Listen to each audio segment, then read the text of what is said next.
Maharaja gold and diamonds, toll junction, Edappally, Palluruthy, Tripunithura, Kalady, Eramalloor, Aroor പള്ളി, തുറവൂർ, തൃശൂർ. നവജീവൻ പ്രേക്ഷണ സംഘത്തിന്റെ നേതൃത്വത്തിൽ 10ാമത് വാർഷികവും ക്രിസ്മസ് പുതുവത്സര സംഗമവും സംഘടിപ്പിച്ചു.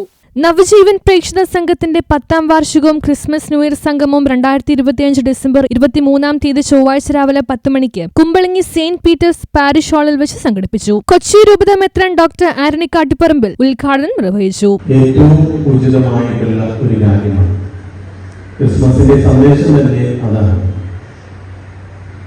കാര്യത്തിലെ കർത്താവ് കിടക്കുവാനായിട്ട് ഇടയായത് അയലിയുടെ സ്ഥാനം അന്വേഷിച്ച് യോസേപ്പിതാവും മാതാവും സഞ്ചരിച്ചത്, സത്രത്തില് അവർക്ക് ഇടം കിട്ടാതിരുന്നത് ദൈവം എത്രത്തോളം നമ്മുടെ ഇടയിലേക്ക് ആയിരിക്കണം എന്ന് ആഗ്രഹിച്ചത് തന്നെയാണ്. ആരെയും ഒഴിവാക്കാതെ ഒരു കൊട്ടാരത്തിലോ പൊതുകുടുംബത്തിലോ ആണ് കർത്താവ് ജനിച്ചതെങ്കിൽ അങ്ങനെയുള്ള പ്രവേശനം നമുക്ക് എല്ലാവർക്കും സാധിക്കുമായിരുന്നില്ല. എന്നാൽ ഒരു കാലത്വത്തിലാണെങ്കിൽ അവിടെ ആർക്ക് വേണമെങ്കിലും കയറി വരാം, ആർക്ക് വേണമെങ്കിലും ഉണ്ണിയെ ആരാധിക്കാം, ആർക്ക് വേണമെങ്കിലും ഉണ്ണിയെ താലോലിക്കാം. അത്രയും എളിമപ്പെട്ട് ഭാവികളായ നമ്മുടെ ഹൃദയത്തിലേക്ക് വരെ അവർ നെരുതി വരുവാനായിട്ട് ശ്രമിക്കുമ്പോൾ ക്രിസ്മസിന് എന്തുകൊണ്ടും ഉചിതമായിട്ടുള്ള ഒരു സംഗമമാണ് ഇന്ന് നവജീവൻ പ്രേക്ഷണ സംഘം ഒരുക്കിയിരിക്കുന്നത്. അവരുടെ പ്രവർത്തനം എന്തൊക്കെയായിരുന്നു എന്നുള്ളതെല്ലാം കഴിഞ്ഞ 10 വർഷങ്ങളിലായിട്ട് അവർ ചെയ്തുകൊണ്ടിരിക്കുന്ന കാര്യങ്ങളെ കുറിച്ച് വളരെ വ്യക്തമായിട്ട് നമുക്ക് ആദ്യമേ തന്നെ അവർ പറഞ്ഞു തന്നു. കൊറോണ കാലം മുതൽ ആരും സഹായിക്കാനില്ലാതിരുന്ന വ്യക്തികളെ കണ്ടുപിടിച്ച് അല്ലെങ്കിൽ അന്വേഷിച്ച് പിടിച്ച് അവരവരെ സഹായിക്കുക മാത്രമല്ല അവരെ ഒരു പുതിയ ജീവിതത്തിലേക്ക് തിരിച്ചു കൊണ്ടുവരാൻ കൂടി അവരെല്ലാവരും ശ്രമിച്ചു, അല്ലെങ്കിൽ നമ്മളെല്ലാവരും ശ്രമിച്ചു എന്നുള്ളതാണ് ഏറ്റവും വലിയ കാര്യം.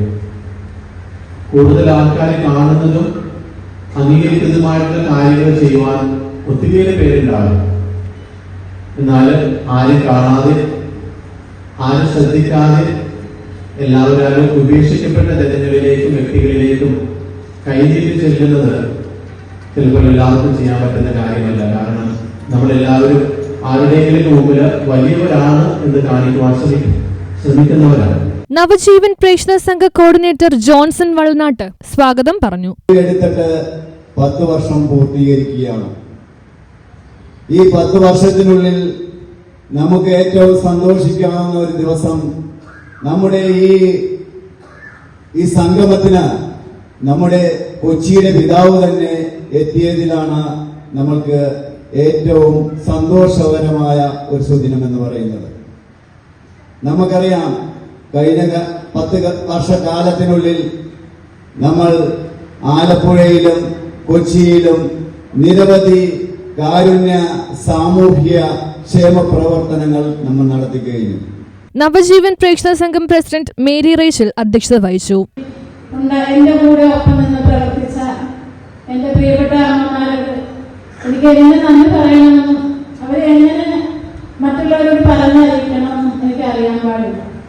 എങ്കിലും നമ്മളെ തളർത്തിയ വേളകളിലെല്ലാം എനിക്ക് ധൈര്യം പകർന്നുതന്ന നമ്മുടെ ആന്റണി അച്ഛൻ എന്ത് സങ്കടം വരുമ്പോഴും അച്ഛനെ വിളിക്കും. അച്ഛൻ പറയും, സാരില്ല മോളെ, എല്ലാം ശരിയാവും. അങ്ങനെ ഈ 10 വർഷം തുടങ്ങി കൊച്ചിയുടെ ഒരു ഹൃദയഭാഗത്ത് നമുക്ക് എത്താൻ സാധിച്ചു. കൂടുതലായും നമ്മൾ പ്രവർത്തന മേഖല കൊണ്ടുപോകുന്നത് തീരദേശ പ്രദേശങ്ങളിലാണ്. ബുദ്ധിമുട്ടുന്ന എല്ലാവർക്കും വേണ്ടി ഒരു സഹായമായി ഓടിയെത്ത നവജീവൻ പ്രേക്ഷണ സംഘത്തിന്റെ എല്ലാ മെമ്പർമാർക്കും പ്രവർത്തകർക്കും സാധിച്ചിട്ടുണ്ട്.